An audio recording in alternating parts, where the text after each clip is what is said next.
Police વિભાગની છબી ખરડાય તેવો પીએસઆઈનો રૂપિયા લેતો વિડીયો વાયરલ થયો છે। રિફાઇનરી પોલીસ ચોકીના તત્કાલીન પીએસઆઈ એન ઝવેરી પર મારામારીના કેસમાં પતાવટ માટે 40,000 રૂપિયા માંગ્યાનો આક્ષેપ છે, જેમાં 20,000 રૂપિયા લેતા હોવાનો વિડીયો પણ સોશિયલ મીડિયામાં વાયરલ થયો છે।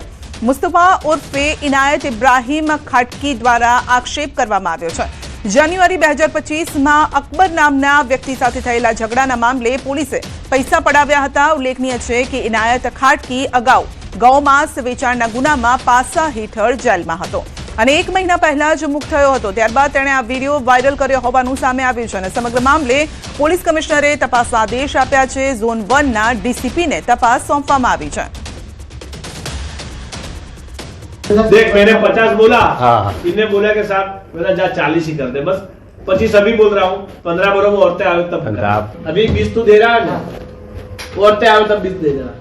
हाँ बस इतना बस मंजूर साहब 20 कवा मैं कर नहीं ये गिना है बरोबर, मैं नहीं गया क्या को बैक हो गया है ये सजा तूने गिनी नहीं गिना है ना, तू मेरा इंसान है।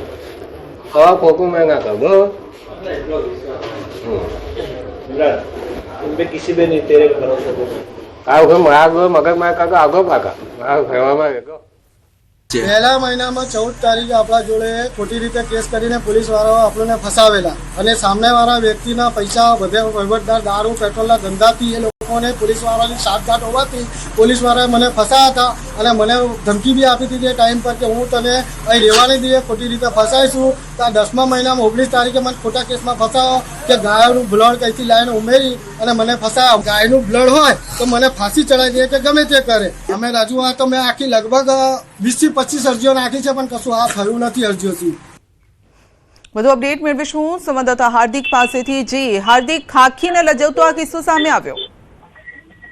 બિલકુલ ઠીક, આ પ્રકારના અનુભવો જે છે તે સામાન્ય નાગરિકોને થતા જ હશે, કારણ કે પોલીસ વિભાગની જો આપણે વાત કરવામાં આવે તો ભ્રષ્ટાચારની તમામ ચરમસીમા હોય તે વટાવી દીધી છે। વડોદરા શહેરની વાત કરીએ તો વડોદરા શહેરમાં પણ વ્યવસ્થાની સ્થિતિ કથળી રહી છે। હવે જે પીએસઆઈ જે છે એન ઝવેરી, એમનો જે વિડીયો વાયરલ થયો છે તે પીએસઆઈ અત્યારે ટ્રાફિક શાખામાં ફરજ બજાવી રહ્યા છે અને પોલીસ પાસે આ વિડીયો જે છે તે પહોંચ્યો હતો અને ત્યારબાદ પોલીસ કમિશનરે જે છે તે સમગ્ર મામલાને ગંભીરતાથી લીધો હતો। ત્યારબાદ ડીસીપી ઝોન 1 જે છે તેમને સમગ્ર મામલાની તપાસ સોંપવામાં આવી છે અને પ્રાથમિક તપાસમાં એવું સામે આવ્યું છે કે અગાઉ ઝઘડો થયો હતો ત્યારે સમાધાન પેટે આ રૂપિયા જે છે તે લેવામાં આવ્યા હતા। આ વિડીયો જે છે તે 1 વર્ષ જૂનો છે, એટલે ઈરાદાપૂર્વક એટલે કે બદ ઈરાદાપૂર્વક જે છે તે અત્યારે આ વિડીયો જે છે તે વાયરલ કરવામાં આવ્યો છે। એટલે ચોક્કસથી વિષય ખૂબ જ ગંભીર બની રહે છે, કારણ કે જો આ પ્રકારના પોલીસ અધિકારીના વિડીયો વાયરલ થાય તો સમાજ પર તેની કેટલી ગંભીર અસર પડે। નાગરિકો જે છે તે પોલીસ પર ભરોસો કરવો કે નહીં એ સૌથી પહેલા વિચાર કરે, ત્યારે ચોક્કસથી આ મામલે આ જે જવાબદાર અધિકારી જે છે તેમની સામે કાર્યવાહી કરવામાં આવે તેવી અત્યારે જે માંગણી જે છે તે કરવામાં આવી રહી છે। જી આપનો આભાર।